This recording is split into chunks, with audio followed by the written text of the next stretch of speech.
Hello friends. आज हम 12 तारीख के सेकंड शिफ्ट के पेपर को सॉल्व करेंगे। इससे पहले 10, 9, 10 और 11 और 12 तारीख के पहले शिफ्ट के भी पेपर हम कर चुके हैं। आज हम 12 तारीख के सेकंड शिफ्ट के पेपर को सॉल्व करेंगे। तो चलिए पहले क्वेश्चन के साथ शुरू करते हैं, जो कि आपसे मोस्ट अप्रोप्रिएट सिनोनिम फिल करने को कह रहा है। अगर आप पढ़ें इसे तो ये लिखा है, listening to the same lecture every day appeared very dash to him, very boring to him. Boring के लिए एक शब्द है हमारे पास, मोनोटोनस।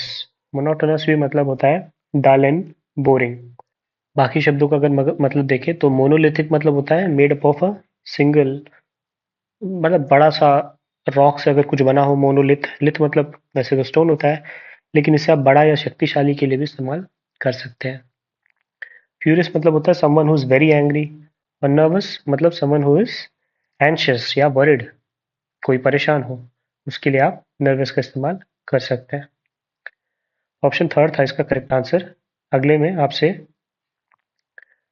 जंबल्ड ऑर्डर में जो सेंटेंस है उसे करेक्ट ऑर्डर में करने को कह रहा है। रफली अगर आप इसे पढ़ के देखें तो लिखा है went yesterday we to the park, मतलब we went to the park yesterday, ऐसा कुछ होना चाहिए। यस्टरडे पी के साथ एंड होगा इसमें और इसमें, और वी के साथ शुरुआत होगी, तो क्यू मतलब ये वाला आपका करेक्ट आंसर होगा। P, QORSP, we went to the park yesterday, हम कल पार्क गए थे। आगे आपसे एरर पहचानने को कह रहा है, तो देखिए mister Arun will pay dear for his financial mistake. Will pay dear नहीं, will pay dearly correct adverbial verb ये होगा। डियरली वो पे करेंगे अपने सारे फाइनेंशियल मिस्टेक के लिए, तो ऑप्शन सेकंड आपका इसमें गलत है। आगे चलते हैं। क्वेश्चन नंबर 4 में आपको जंबल सेंटेंस को करेक्ट ऑर्डर में करने को कह रहा है। एक बार रफली पढ़ के देखते हैं। तो लिखा है the sun to our planet earth provide essential energy sustaining life and warmth. तो मतलब सन जो है वो हमारे अर्थ को कुछ कर रहा है, तो सन से शुरुआत होनी चाहिए, मतलब कि पी से शुरुआत होनी चाहिए। इसको फॉलो करा के देखते हैं।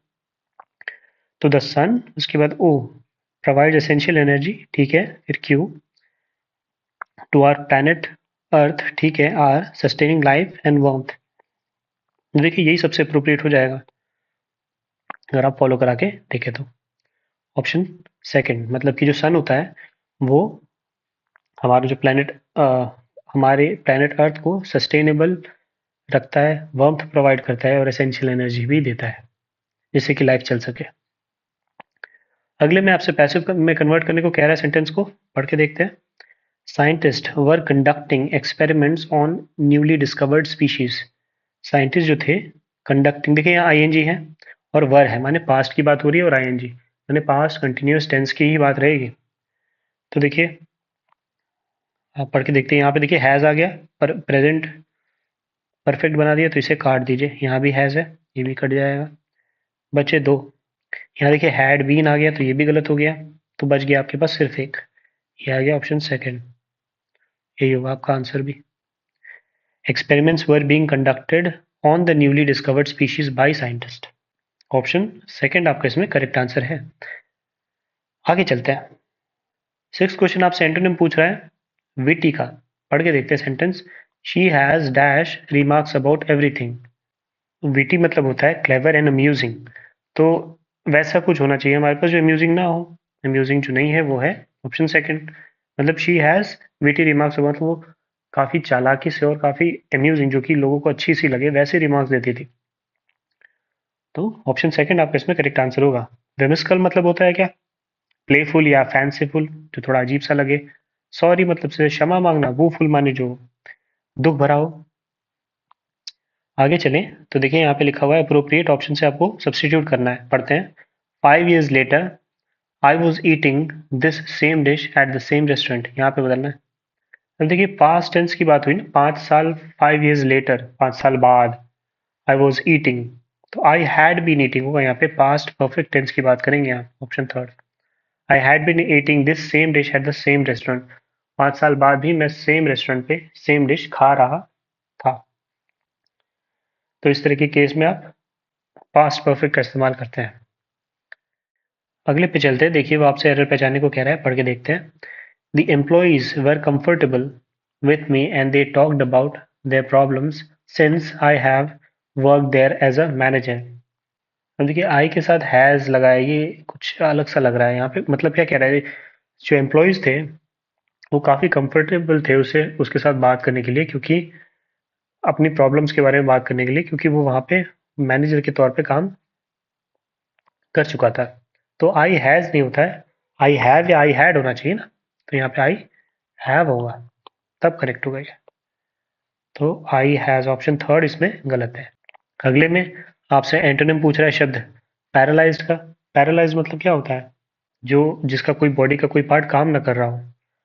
तो उसके लिए ऑप्शन एंटोनिम हो जाएगा हेल्दी, जिसका सब कुछ सही से काम कर रहा हो बॉडी में। ऑप्शन थर्ड आपका इसमें करेक्ट आंसर है। सल्ट्री मतलब होता है हॉट एंड ह्यूमिड। डिम्यूर मतलब होता है मॉडेस्ट। स्टिफल्ड का मतलब होता है रिस्ट्रेन्ड, या कहें दम घुटना। अगले में आपसे इनकरेक्टली स्पेल्ड वर्ड पूछ रहा है, पढ़ के देखते हैं। One must be confident of winning and gaining one's goals, and must face situations, disasters, trials, and setbacks of life with confidence. तो इसमें कहना ये चाहता है कि ये मतलब वन शुड मतलब एक पर्सन को कॉन्फिडेंट होना चाहिए, किस लिए? जीत के लिए और अपने गोल को गेन करने के लिए। जो भी सिचुएशंस फेस करे वो कॉन्फिडेंस के साथ उसे फेस करे। अब यहाँ पे देखिए शब्द कौन कौन से, कॉन्फिडेंट, सेटबैक्स, डिजास्टर्स और ट्रायल्स। देखिए सेटबैक्स नहीं है, सेटबैक्स लिख रखा है, ये गलत है, यहाँ ये होगा। तो ऑप्शन सेकंड आपका इसमें करेक्ट आंसर है। आगे चलते हैं। तो अगले में फिल इन द ब्लैंक्स आ गया, पढ़ते हैं। He had dash the dash into smaller chips. तो उसने क्या किया, he had dash the dash into smaller chips. Chips जो थे उसको क्या करेगा, वो क्लिप करेगा। He had clipped the clipping into smaller clips. He had clipped the clipping into smaller clips। Option third आपका इसमें करेक्ट आंसर है। अगले पे वन वर्ड सब्स्टिट्यूट करने को कह रहा है। The list of subjects to be discussed at a meeting. मतलब किसी मीटिंग में जो लिस्ट ऑफ सब्जेक्ट्स होते हैं जिनके बारे में बात करने होते हैं, उसे हम क्या कहते हैं? उसे कहते हैं एजेंडा। ऑप्शन फोर्थ आपका इसमें करेक्ट आंसर है। अगले पे चलते हैं, जिसमें आपसे स्पेलिंग एरर पूछ रहा है, मतलब जिसमें स्पेलिंग एरर ना हो वो पूछ रहा है। तो पढ़ के देखते हैं। The insouciance of the rock star considering the importance of the occasion। occasion देखिए सही लिखा हुआ है, ठीक है। Came as a shock to the audience who expected stressful moment। तो इसमें क्या मतलब है, इन इस वाले शब्द का क्या मतलब होता है?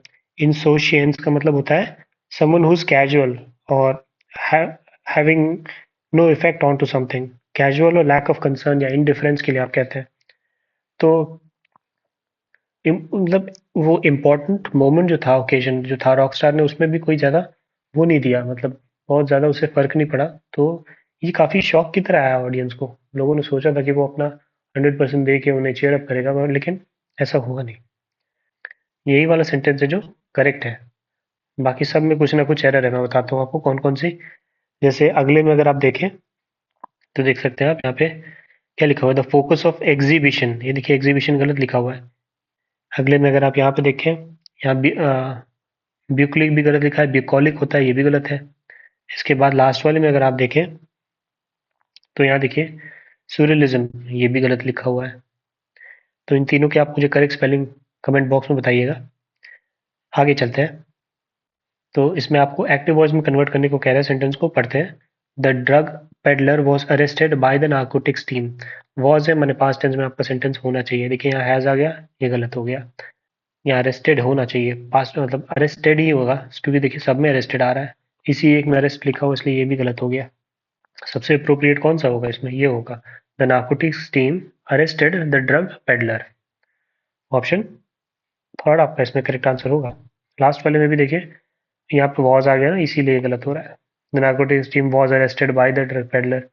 नार्कोटिक्स टीम को ड्रग पेडलर थोड़ी अरेस्ट करेगा, ये तो पूरा मीनिंग ही बदल दिया, इसलिए ये गलत है।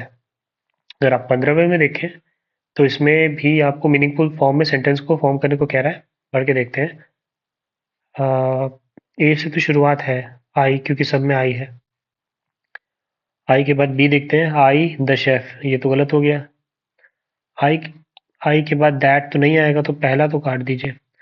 आई के बाद सी, आई द शेफ, तो आई द शेफ भी थोड़ा सा अप्रोप्रिएट सा नहीं लग रहा है, इसे भी काट दीजिए। इसके बाद आई बी, फिर से बी आगे देखिए, ये भी कट जाएगा। बचा लास्ट वाला, फोर्थ वाला। आई, फिर हर्ड, देखिए ये सही से जा रहा है। आई हर्ड, फिर बी दैट, ये भी ठीक है। फिर सी द शेफ, ठीक है। फिर आई इज गोइंग, ठीक है। फिर डी टू वर्क, ये भी ठीक लग रहा है। फिर ई इन, फिर एफ द न्यू, फिर H restaurant, J across the road. तो ये सबसे अप्रोप्रिएट मीनिंग बना रहा है। I heard that the new chef is going to work to the restaurant across the road, ऐसे करके है। ऑप्शन फोर्थ करेक्ट है। नेक्स्ट में अंडरलाइन वर्ड का सिनोनिम बताना है, पढ़ते हैं। Many people love to visit enchanting hills. Enchanting मतलब क्या होता है? समथिंग विच इज अट्रैक्टिव, जो आपको आकर्षित करे, प्रभावित करे, अच्छा लगे जो बहुत। तो उसके लिए हमारे पास एक और शब्द है एल्यूरिंग, इसका मतलब भी यही होता है, समथिंग विच इज अट्रैक्टिव, आकर्षक। रिस्की मतलब होता है समथिंग विच इज डेंजरस, जोखिम भरा। एकोइंग मतलब जो आवाज आपको वापस से सुनाई दे, गूंज सुनाई दे। और कूल मतलब ठंडा। करेक्ट आंसर था हमारा ऑप्शन फर्स्ट। अगले पे चले तो वो आपसे मोस्ट अप्रोप्रिएट ऑप्शन को फिल करने को कह रहा है, पढ़ के देखते हैं। We have postponed this movie outing too many times, so we are going tomorrow, come dash or shine. तो इसमें कह रहा है कि ये जो हमने मूवी आउटिंग के लिए बहुत बार जो ट्राई किया है, वो हर बार मतलब उसको हम पोस्टपोन कर देते हैं, लेकिन हम कल जाएंगे चाहे जो हो जाए, है ना। कम dash or shine, come rain और शाइन, रेन मतलब का बारिश आए चाहे कुछ भी हो, लेकिन कल हम जाएंगे ही जाएंगे, इसका ये मतलब है। तो ऑप्शन फोर्थ आपका इसमें करेक्ट आंसर है। आगे चलते हैं। अगले वाले में देखिए, जंबल्ड ऑर्डर में सेंटेंस को कन्वर्ट करने को कह रहा है। तो देखते हैं यहाँ पे, अगर आप देखें तो यहाँ भी बी से शुरू है, यहाँ भी बी से शुरू है। तो मोस्ट प्रोबेबली बी से आपका आंसर शुरू होना चाहिए। बी को देख लेके चलते हैं। तो बी में है द शेल्फ इन, ठीक है। द किचन, ठीक है, फॉलो कर रहा है। फिर ए नीड्स टू बी, ठीक है। फिर एफ रिप्लेस्ड, ठीक है। सो आई विल, ठीक है। ई नीड टू बाई, ठीक है। उसके बाद अ पीस ऑफ वुड, ठीक है, ठीक है, ठीक है। तो फर्स्ट वाला ही करेक्ट है आपका। ये कह रहा है कि जो शेल्फ है किचन में, उसको रिप्लेस करना है, इसलिए उन्हें पीस ऑफ वुड खरीदना पड़ेगा। ऑप्शन फर्स्ट करेक्ट है। अगले पे चले तो आपसे सिनोनिम पूछ रहा है शब्द रिपल्स का। तो रिपल्स मतलब क्या होता है? मतलब ढकेलना, पीछे हटाना, दूर करना।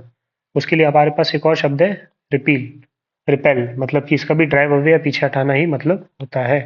Option third. अगर सब्स्टिट्यूट का मतलब अगर आप देखें तो उसका मतलब क्या होता है? किसी के जगह कोई और अल्टरनेटिव। रिप्रूव का मतलब होता है डांटना। और रिकवर मतलब वापस से किसी बीमारी या किसी चीज से उभरना। 20th पे चलते हैं, जो कि आपसे अंडरलाइन सेगमेंट को करेक्ट करने को कह रहा है। My sister wished me good luck before I went on the stage to sing. मेरी सिस्टर ने मुझे गुड लक कहा जब जिस मतलब मैं जाने वाला था जब स्टेज पे, उससे पहले। उसके लिए मतलब क्या है? गुड लक के लिए आपके पास एक इडियम है, told me to break a leg. Break a leg मतलब होता है to be successful, to wish them all the best so that they do the best they can. Option fourth correct answer है इसमें। अब चलते हैं passage पे। तो यहाँ से हमारा पैसेज शुरू है। People often say that the stars govern their fate, but they forget the fact that success or failure is the result of one's own dash. मतलब लोग कहते हैं that the stars govern their fate, मतलब जो तारे होते हैं वो हमारे फेट को गवर्न करते हैं, मतलब हमारे साथ जीवन में क्या होगा। लेकिन हमारा जो सक्सेस है और जो हमारा फेलियर है, वो हमारे खुद के एक्शंस पे डिपेंडेंट होता है। तो इसलिए ऑप्शन नंबर सेकंड एक्शंस आपका इसमें करेक्ट आंसर होगा। आगे पढ़े। If we sow chaff we can't reap grains, and the result of or consequence of an action depends on what one does and do and to the extent he dash it। अगर हम बोएंगे पेड़ बबूल का, तो आम कहाँ से पाएंगे? उस तरह की चीज लिख रखी है यहाँ पे। एंड द रिजल्ट और consequence of an action depends on what one does and, और मतलब कोई रिजल्ट या कोई कॉन्सिक्वेंस उस चीज पे डिपेंड करता है कि आपने उसके लिए कितनी मेहनत की है, कहाँ किस एक्सटेंट तक आप उस पर गए हैं। And does to the extent he put it, मतलब किस एक्सटेंट तक आपने उसे रखा है, कोशिश की है। ऑप्शन फोर्थ आप इसका इसमें करेक्ट आंसर होगा सेकंड वाले में। आगे चलें। तो if we work hard we succeed only to the extent that we work. मतलब अगर हम बहुत बहुत मेहनत करेंगे तो हम उतना ही सक्सीड कर पाएंगे जितना हमने काम किया है। People who think that the law of Karma is dash will feel that if one is destined to get something he will always get it whether he strive for it or not।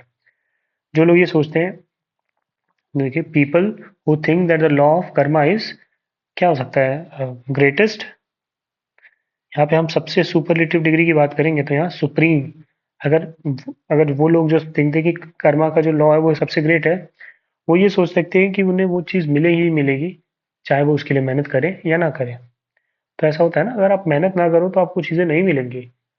कर्म जैसे लोग कहते हैं जैसा कर्म करोगे वैसा फल मिलेगा, या ये तो ठीक है, लेकिन लोग कुछ कहते हैं कि भाई आपके किस्मत में जो लिखा है वो आपको मिलेगा ही मिलेगा। ये आप मेहनत नहीं करोगे तो आपको कैसे मिलेगा। तो ऑप्शन फोर्थ इसमें करेक्ट आंसर होगा। आगे बढ़ते हैं, थोड़ा सा मैं ऊपर कर देता हूँ ताकि आपको दिखाई दे। But my experience tells us that reward and punishments are the direct result of our action. लेकिन मेरा एक्सपीरियंस ये बताता है कि रिवॉर्ड और पनिशमेंट वो दोनों हमारे एक्शंस पे डिपेंडेंट होता है। Honestly Honesty and hard work never go unrewarded and dash and evil deeds never go dash। तो इसमें क्या कह रहे हैं, ऑनेस्टी और जो आपका हार्ड वर्क है वो अनरिवॉर्डेड कभी नहीं जाता। In the same way and dishonesty and evil deeds never go unpunished. मतलब जो आपकी डिसऑनेस्टी होती है और आपका इविल डीड्स होते हैं वो कभी भी अनपनिश्ड नहीं जाते हैं। आपको उसमें पनिशमेंट मिलेगी ही मिलेगी। देख सकते हैं आप, अगर ना दिख रहा हो तो। ये आपका ऑप्शन सेकंड सही था या आपका ऑप्शन थर्ड सही था। In fact, even the law of karma, in its proper sense, means that the fruit we get is decided by what actions we did in the past। मतलब आखिर में fact भी ये कहता है कि लॉ लॉ ऑफ कर्मा का ये फैक्ट कहता है कि अगर जो आप करोगे उसी का आपको फल मिलेगा। जो आपने पास्ट में किया है उसके रिजल्ट्स आपको फ्यूचर में मिलेंगे। तो यहाँ पे हमारा पैसेज खत्म होता है। उम्मीद करता हूँ ये वीडियो भी हमारे बाकी वीडियोस की तरह आपके लिए हेल्पफुल रहा होगा। बाकी आपको ये पीडीएफ लिंक में मिल जाएगा डिस्क्रिप्शन में, वहां से जाके आप सीधे सारे पेपर कर सकते हैं। अभी हमने 10 ही की हैं, अभी 16 और बाकी है। तो अगर आपको वीडियो पसंद आया तो इसे लाइक कर सकते हैं, और आगे हम ऐसे और वीडियोस बनाते रहेंगे। तो आप उन सारी चीज़ों को मिस आउट ना करने के लिए चैनल को सब्सक्राइब कर सकते हैं। वीडियो के साथ यहाँ तक बने रहने के लिए बहुत बहुत धन्यवाद।